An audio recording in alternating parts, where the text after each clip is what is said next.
The sun beat down mercilessly on Riverside Memorial Gardens, turning the gathered crowd into a sea of black fabric and glistening foreheads.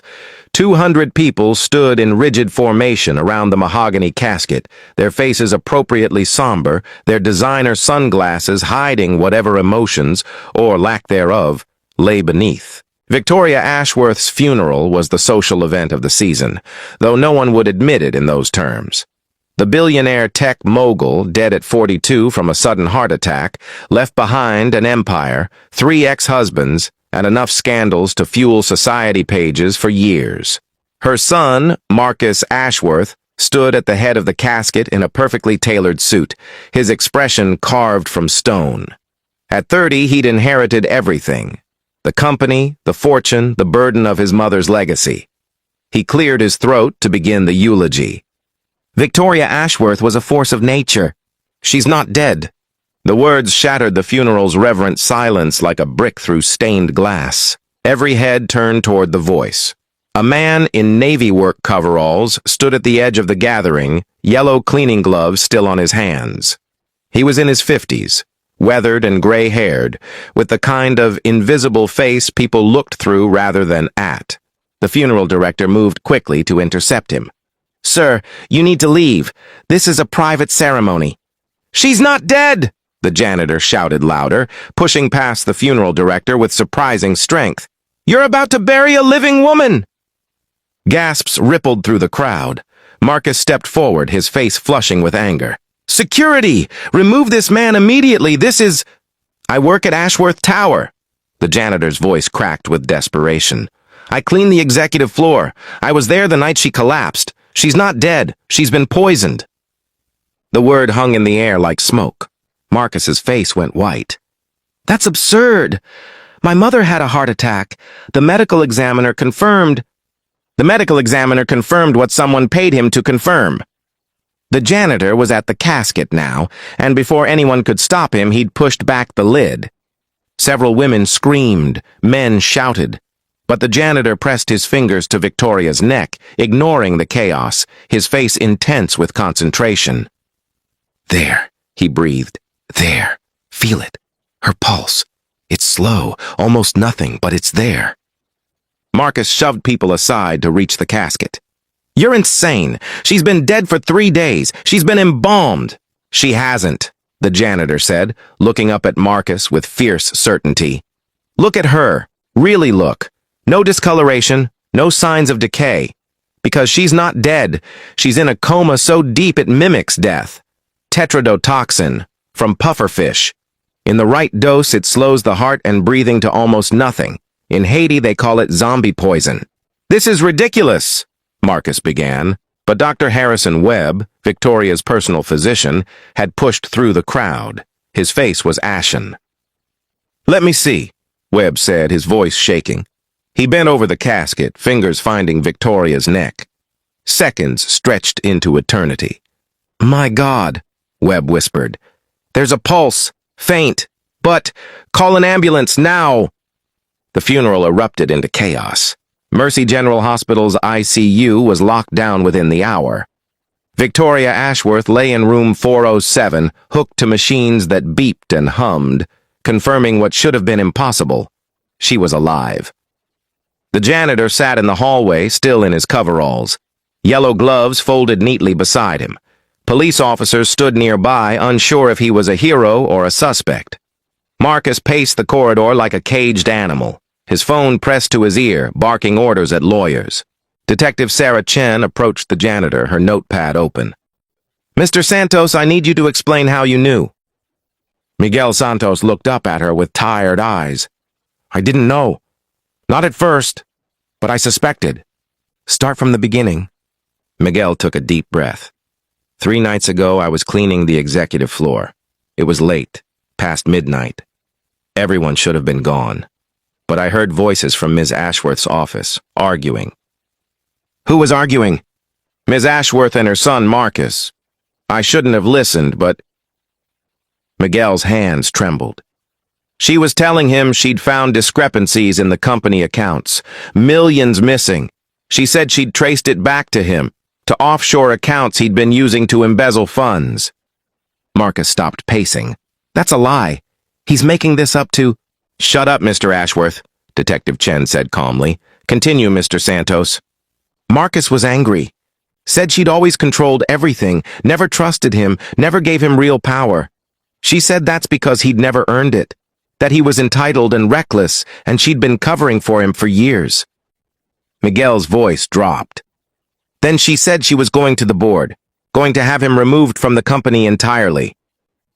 And then? Then Marcus said she'd regret it, that she didn't know what he was capable of. I heard him leave, and I went back to my cart. I didn't want them to know I'd heard. The next morning, Ms. Ashworth collapsed in a meeting. Heart attack, they said. But you didn't believe it. Ms. Ashworth was healthy, ran marathons, had a personal trainer, a nutritionist, and she was only 42. Miguel shook his head.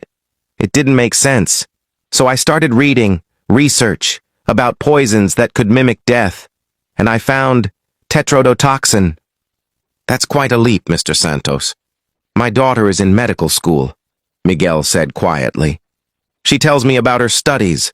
I remembered her mentioning this poison, how it was used in cases of apparent death, how it could slow the body's functions to almost nothing.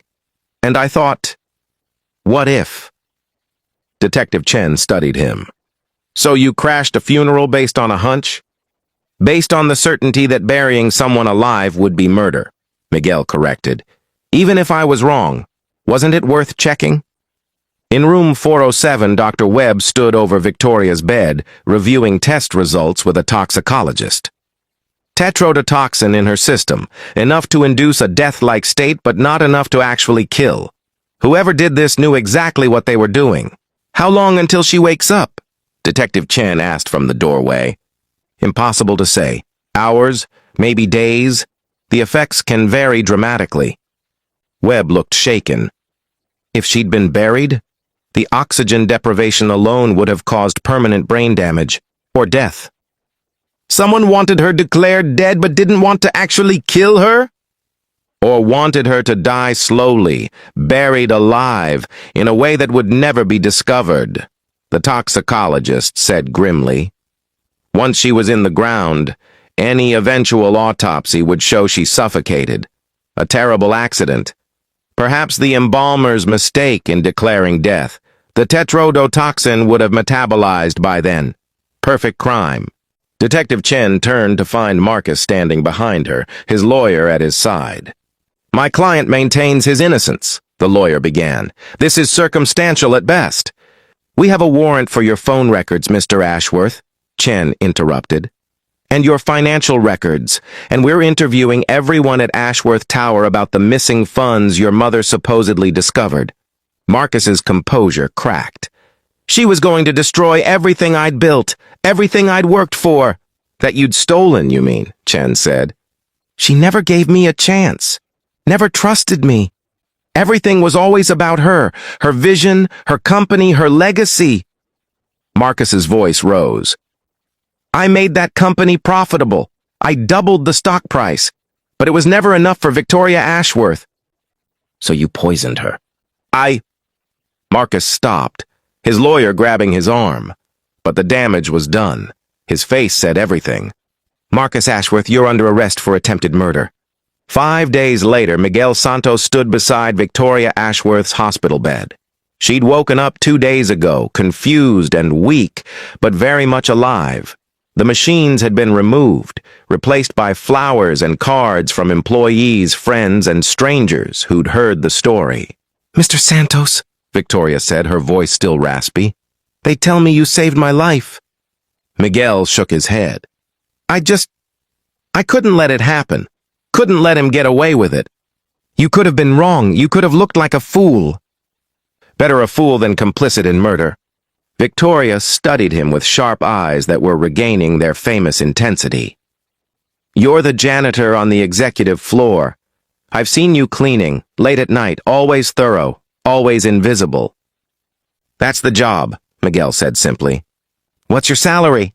The question surprised him. $22 an hour. Victoria was silent for a long moment. My son stole $12 million from the company over 3 years. He embezzled, manipulated accounts, and when I discovered it, he tried to kill me in a way that would have destroyed my reputation and covered his crimes. She paused. Meanwhile, you, a man I never truly saw despite walking past you 100 times, risked your job, your dignity, and possibly your safety to save me. That's quite a contrast. Miss Ashworth, when I'm discharged, I'm restructuring Ashworth Industries. New leadership, new priorities, and I'm creating a new position. Director of Corporate Ethics and Integrity. Someone to watch for the kind of corruption my son perpetrated. Someone who understands what it means to do the right thing even when it's hard. She met his eyes. I'd like you to consider the position, Mr. Santos. Salary of $180,000, full benefits, and the authority to investigate anyone in the company, including me. Miguel's mouth opened, closed. I'm a janitor. I don't have a degree. I'm not... You're honest. You're observant. And you're brave. Those can't be taught. Victoria's smile was small but genuine. Besides, my daughter-in-law, ex-daughter-in-law, is a corporate lawyer. She's agreed to help you get any necessary certifications. And your daughter in medical school, I'm paying her tuition. All of it. It's the least I can do. Miguel felt tears burning his eyes. I don't know what to say. Say you'll think about it. Say you'll stop letting people overlook you. Victoria's voice was firm. You saved my life, Mr. Santos. Now let me help you change yours. 6 months later, Miguel Santos sat in an office on the executive floor of Ashworth Tower, not cleaning it, but working in it. His title plate read, Director of Ethics and Integrity, and his first major investigation had uncovered 3 more executives involved in the embezzlement scheme. His daughter, Maria, would graduate medical school debt-free next year. Marcus Ashworth was awaiting trial, facing 20 years for attempted murder. And Victoria Ashworth had learned to actually see the people who made her empire run. Not just the executives in corner offices, but the janitors, the assistants, the security guards who kept the wheels turning. Mr. Santos?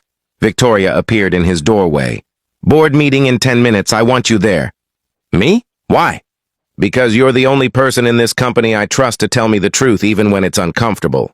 She smiled. That's more valuable than any MBA.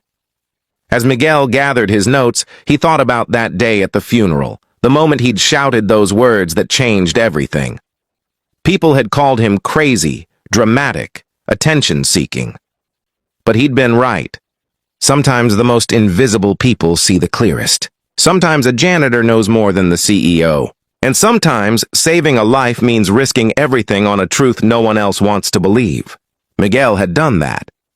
And in return, he'd discovered that being seen, truly seen, was worth more than remaining safely invisible. Even if it meant crashing a billionaire's funeral and declaring the impossible, she's not dead.